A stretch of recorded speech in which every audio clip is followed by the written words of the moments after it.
नमस्कार. निफ्टी 50च्या काही ऑब्झर्वेशन्स किंवा निरीक्षणं तुमच्याबरोबर शेअर करण्याचा मी प्रयत्न करतो आहे.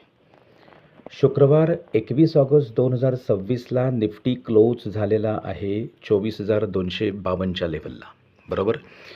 त्याच वेळेला निफ्टीचा 25 ऑगस्टच्या एक्सपायरीचा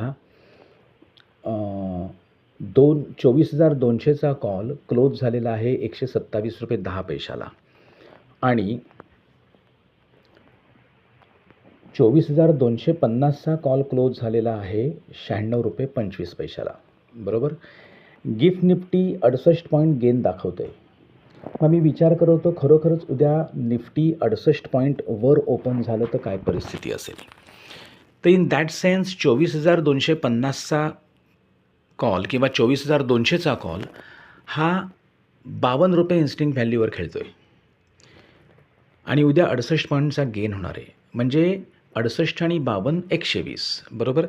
म्हणजे 24,200च्या कॉलची इन्स्टिंक्ट व्हॅल्यू ₹52वरनं ₹120वर जाणार आहे.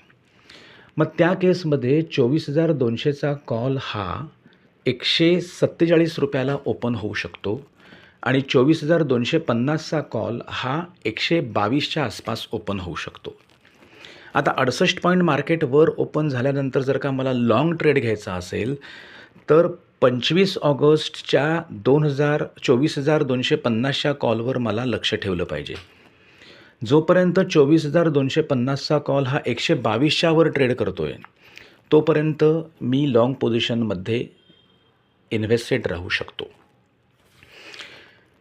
24,250चा कॉल जर का 122ची लेवल तोडून खाली येत असेल तर इन दॅट सेन्स मी लाँग पोझिशनमधनं बाहेर पडून शॉर्ट पण करू शकतो किंवा पुट घेऊ शकतो, बरोबर. म्हणजे थोडक्यात 24,250चा कॉल आणि 122ची लेवल वर असेल तर लाँग, खाली असेल तर शॉर्ट. आता हा जस्ट एक एज्युकेशनल पर्पजचा व्हिडिओ आहे. ह्याच्यामध्ये कुठचाही बाय आणि सेल सिग्नल नाही आहे. मला जे ऑब्झर्व झालं ते मी तुमच्याबरोबर शेअर केलेलं आहे. ट्रेड हा तुमच्या हिशोबानंच तुम्ही घ्या. होणारा लॉस किंवा प्रॉफिट हा तुमचाच आहे, त्याला मी जबाबदार नाही आहे. भेटू पुन्हा.